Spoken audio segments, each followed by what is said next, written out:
Bienvenidos una vez más a este canal, al son de un libro.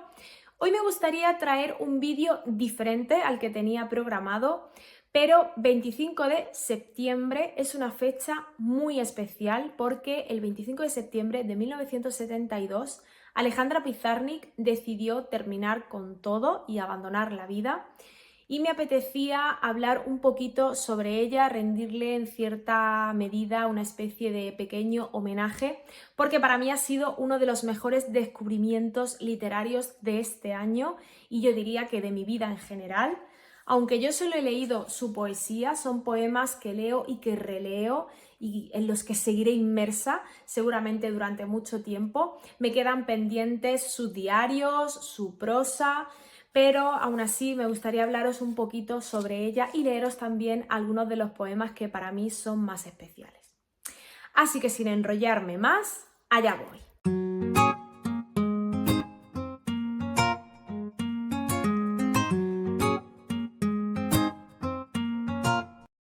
No quiero ir nada más que hasta el fondo. Estas fueron las últimas palabras que dejó escritas Alejandra Pizarnik antes de decidir terminar con todo, como os decía en la intro, un 25 de septiembre del año 1972, a los 36 años. Se trata de una de las poetas más representativas de la literatura del siglo XX. No solo fue poeta, también fue ensayista y traductora. Tradujo, entre otras, a Marguerite Duras, por ejemplo, una autora que yo tengo muy pendiente y también que tengo muchísimas ganas de leer. También fue crítica literaria. Es muy interesante conocer su forma de interpretar y de ver la literatura. Leía algunos de los autores que a mí más me gustan y que me parecen más fascinantes, como podían ser Proust, Baudelaire, mi querido Rilke, que últimamente me tiene bastante obsesionada. Y se trata de una de las mujeres con una vida interior más convulsa, más complicada, compleja, llena de sombras sobre todo y de una serie de miedos y de complicaciones o de aspectos que la fueron persiguiendo durante toda su vida, que le provocaban ansiedad, malestar y que dejó sobre todo impresas en su obra. Cada verso, cada palabra es profundamente personal y está directamente relacionado con su intimidad y con todo ese torbellino de emociones y de sensaciones que estaba en continua ebullición en su interior y en su mente y en su vida en general. Nació en Buenos Aires el 29 de abril de 1936 y era hija de inmigrantes ucranianos judíos que vinieron huyendo de todo el horror de la Segunda Guerra Mundial y cuyos familiares sí que vivieron todo el Holocausto y todo lo que supuso ese periodo. Por lo tanto, la muerte es algo que está muy presente ya desde la infancia y desde la vida de Alejandra Pizarnik, quien tuvo también una hermana mayor, que era Miriam, con la que tuvo una relación un poco complicada porque se veía expuesta a las continuas comparaciones entre ambas, entre su hermana y ella. En el caso de Alejandra Pizarnik hay dos sombras también que la perseguían continuamente, una en relación a su salud, a su estado físico, porque tenía problemas de asma, y otra también en cuanto al lenguaje por su tartamudez.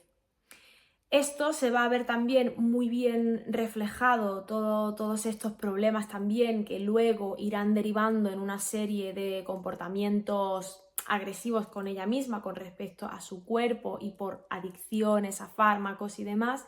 Todo esto pues va a desencadenar una serie de sentimientos y de sensaciones que se van a ver muy bien aquí reflejadas en la oscuridad de estos poemas, que están a medio camino entre el surrealismo y la necesidad de un racionalismo o un afán por ser correcta y por llevarlo todo hacia la razón o intentar racionalizarlo en cierta medida. Alejandra Pizarnik se sintió en todo momento fuera de lugar, distinta. Hay algunos temas que se repiten en su obra, como es esa nostalgia por la infancia perdida, la presencia de la muerte continuamente, los miedos y toda una serie de sensaciones que la iban atormentando. Sobre todo ese afán por intentar encajar en un mundo que no comprendía o que para ella era totalmente ajeno, era lo que le hacía tomar algunas decisiones como pudieron ser matricularse en estudios universitarios en un primer momento en filosofía y también en la escuela de periodismo, pero finalmente, debido a su caos interior, decidió abandonar estos estudios y dejarlos aplazados porque quería centrarse exclusivamente en la escritura, que era su verdadera pasión y lo que le servía para dar rienda suelta a todo ese torrente emocional que tenía y a toda esa fuerza expresiva que expresaba de la mejor forma a través de la escritura. Como os comentaba anteriormente, había dos fantasmas que la perseguían fundamentalmente, que eran por un lado los problemas de salud asociados al asma y por otro lado la tartamudez. En un momento determinado recibió terapia psicoanalítica y el psicoanálisis desde ese momento pasó a formar parte de su vida de manera muy importante, al igual que el surrealismo, que en un primer momento desde tintes artísticos la influenciaron y que luego continuó ella también cultivando a través de la palabra, en el caso de la literatura y sobre todo de la poesía. La presencia del inconsciente y la necesidad de indagar en su propio interior en busca de respuestas fueron determinantes a la hora de configurar su poesía y esos tintes surrealistas de los que hablaba, en los que todo lo relacionado también con el subconsciente y con lo que ella sacaba al exterior a través de ese profundo análisis de sí misma y de su propio interior, es lo que va a ser más determinante y lo que vamos a encontrar sobre todo a lo largo de todos sus versos. Cuando tenía 24 años hubo un punto de inflexión determinante en su vida y fue cuando decidió trasladarse a París. París significó para ella no solo un refugio a nivel literario, sino también desde el punto de vista personal y emocional. Allí en París, en la Sorbona, estudió literatura francesa e historia de las religiones, porque era una mujer que tenía una sed de aprender constante y mucha inquietud a nivel intelectual. Además, allí en Francia pudo entablar relación con algunos escritores cuya amistad luego fue determinante a lo largo de toda su vida, como ocurrió en el caso de Cortázar. De hecho, Pizarnik decía que ella era la maga de la novela de Rayuela, novela que, por cierto, tengo muy pendiente. Tengo que seguir leyendo a Cortázar, que me encantó, tras su Bestiario. Y también entabló amistad con otras escritoras, como por ejemplo mi queridísima, como no podía ser de otra manera, Rosa Chacel. Y también entabló una relación de amistad con Octavio Paz, que de hecho prologó una de sus obras más importantes, que es Árbol de Diana, que podemos leer en esta edición, que no lo he dicho al principio, es de Lumen, reúne su poesía completa, y decía en relación a esta obra: colocado frente al sol, el árbol de Diana refleja sus rayos y los reúne en un foco central llamado poema, que produce un calor luminoso capaz de quemar, fundir y hasta volatilizar a los incrédulos. Se recomienda esta prueba a los críticos literarios de nuestra lengua. La verdad es que creo que condensa muy bien esa capacidad que tiene la poesía de Pizarnik de fundir, de quemar, de provocar al fin y al cabo sensaciones en la mente del lector y a nivel interior. No es una poesía, desde luego, que deje indiferente. Tras su estancia en París, 4 años más tarde decide regresar a Buenos Aires, eso sí, ya mucho más madura como poeta y dispuesta a volcar de lleno todo lo que piensa, todo lo que tiene en su interior. De hecho, hay un verso en concreto que nos dice, lo voy a leer, que lo tengo aquí para no equivocarme: nada pretendo en este poema si no es desnudar mi garganta.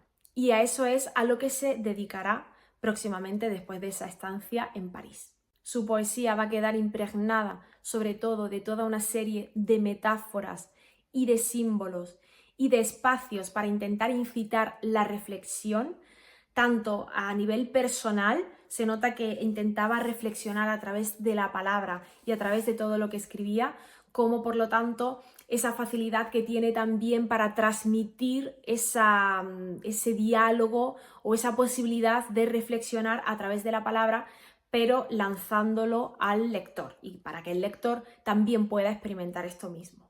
Hay otro hecho que también hará que sus poemas se vuelvan cada vez más oscuros, más tristes, más angustiantes, que será la muerte de su padre.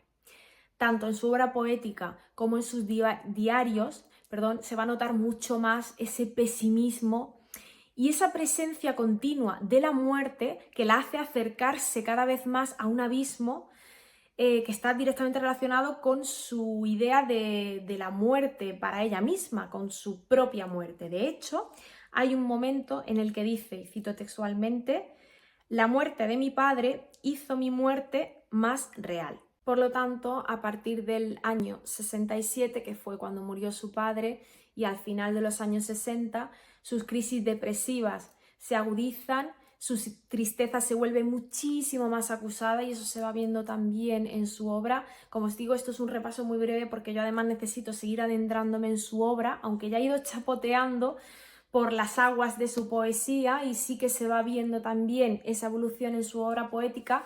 Me falta mucho aún por leer y por descubrir de Alejandra Pizarnik para continuar o seguir componiendo ese mosaico y ese puzzle tan complejo que es su obra y en realidad su vida, porque su obra es su vida misma, tiene un marcado carácter íntimo y eso se nota, la verdad, que a cada palabra. Al principio de los años 70 recibe la beca Guggenheim y recibe también un reconocimiento con respecto a la calidad de su obra, pero ella sigue decaída y sigue cada vez más adentrándose en un laberinto del que parece no poder escapar porque la tristeza, la melancolía, la depresión están cada vez más presentes y son cada vez más acusadas en su vida. De hecho, en 1970 tuvo un primer intento para abandonarlo todo y terminar con la vida, pero resultó fallido, ingresó en un hospital de Buenos Aires,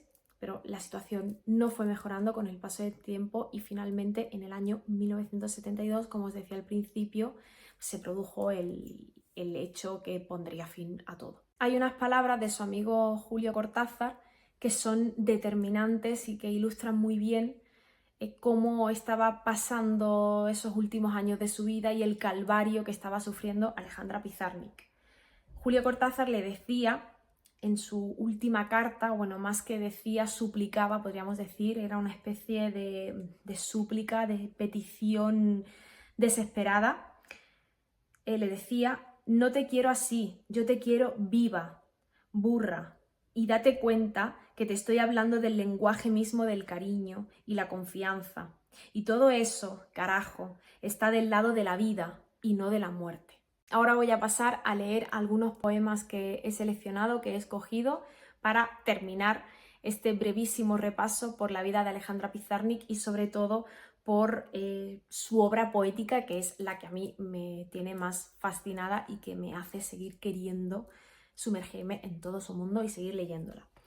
Con respecto a su obra Las aventuras perdidas del año 1958, he elegido un poema que se titula Tiempo, que va dedicado a Olga Orozco y que creo que resume muy bien esa nostalgia por la infancia perdida y por lo que le provocó el vivir en otro lugar y por sentirse extranjera en una tierra a la que nunca se había sentido especialmente unida o de la que se sentía fuera de lugar. El poema dice: «Yo no sé de la infancia más que un miedo luminoso y una mano que me arrastra a mi otra orilla. Mi infancia y su perfume a pájaro acariciado». De esa misma obra voy a leer El despertar, aunque ya os digo que os lo leería todo y creo que resume muy bien todos esos sentimientos provocados por el exilio, por esa infancia tan angustiante y por los miedos que tiene. «Señor, la jaula se ha vuelto pájaro y se ha volado, y mi corazón está loco, porque aúlla a la muerte y sonríe detrás del viento a mis delirios. ¿Qué haré con el miedo? ¿Qué haré con el miedo? Ya no baila la luz en mi sonrisa, ni las estaciones queman palomas en mis ideas. Mis manos se han desnudado y se han ido donde la muerte enseña a vivir a los muertos. Señor, el aire me castiga el ser. Detrás del aire hay monstruos que beben de mi sangre. Es el desastre, es la hora del vacío no vacío. Es el instante de poner cerrojo a los labios, oír a los condenados gritar, contemplar a cada uno de mis nombres ahorcados en la nada. Señor, tengo 20 años, también mis ojos tienen 20 años y sin embargo no dicen nada. Señor, he consumado mi vida en un instante, la última inocencia estalló. Ahora es nunca o jamás, o simplemente fue. ¿Cómo no me suicido frente a un espejo y desaparezco para reaparecer en el mar, donde un gran barco me esperaría con las luces encendidas? ¿Cómo no me extraigo las venas y hago con ellas una escala para huir al otro lado de la noche? El principio ha dado a luz el final. Todo continuará igual. Las sonrisas gastadas, el interés interesado, las preguntas de piedra en piedra, las gesticulaciones que remedan amor, todo continuará igual.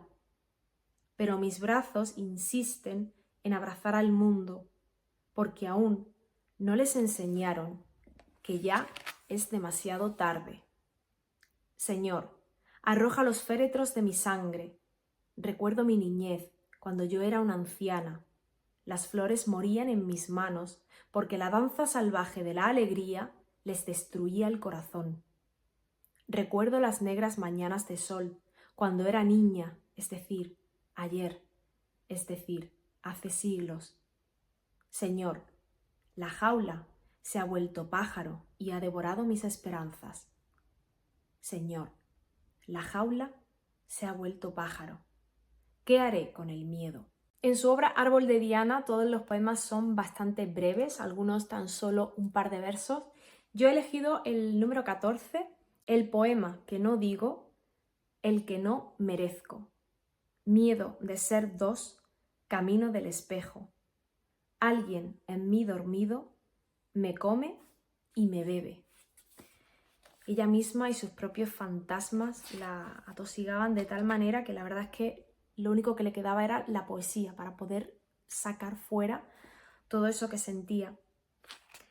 Dice en el número 19, como veis muy breve, cuando vea los ojos que tengo en los míos tatuados, esa constante búsqueda en su propio interior, bueno, me parece fascinante cómo lo va reflejando en tan solo unos poquitos versos, unas pocas palabras. Y ya para terminar voy a leer un poema de los últimos años, bueno, años 60 hasta el 72, que es La canción para el yacente, que está escrito ya en Buenos Aires. Todo el día llora por mí el invisible de 7 rostros, el inocente en su espacio de suplicios, el nacido de su irse. Toda la noche sueña en mí el yacente, violentamente inmóvil sonríe el bien amado. Elegías a mi mal son sus fúnebres sueños. Y bueno, voy a parar aquí. La verdad es que hay muchos más poemas que os leería y muchos más que para mí son muy especiales, pero bueno, creo que estos resumen muy bien su propia vida y los temas que más le interesaban o más bien que más le atormentaban. He seleccionado también algunos en mi Instagram, que he hecho alguna publicación y de vez en cuando voy compartiendo algunas de las poesías que más me llegan o que me llegan de una manera especial. Y nada más, hasta aquí este vídeo de hoy, que como os decía, no estaba programado como tal. Espero de todas formas que os haya gustado. Para mí Alejandra Pizarnik es una autora muy especial que espero seguir descubriendo. Y bueno, comentadme vosotros si la habéis leído, cuáles algunos de vuestros poemas favoritos de ella, o bueno, pues con respecto a diarios, a prosa, relatos, crítica literaria, todo lo que hayáis leído sobre ella y que me podéis recomendar o de lo que me queráis hablar. Estaré encantadísima de leer vuestros comentarios y nada más, espero que estéis todos muy bien. Muchísimas gracias por escucharme y nos vemos muy prontito. ¡Chao!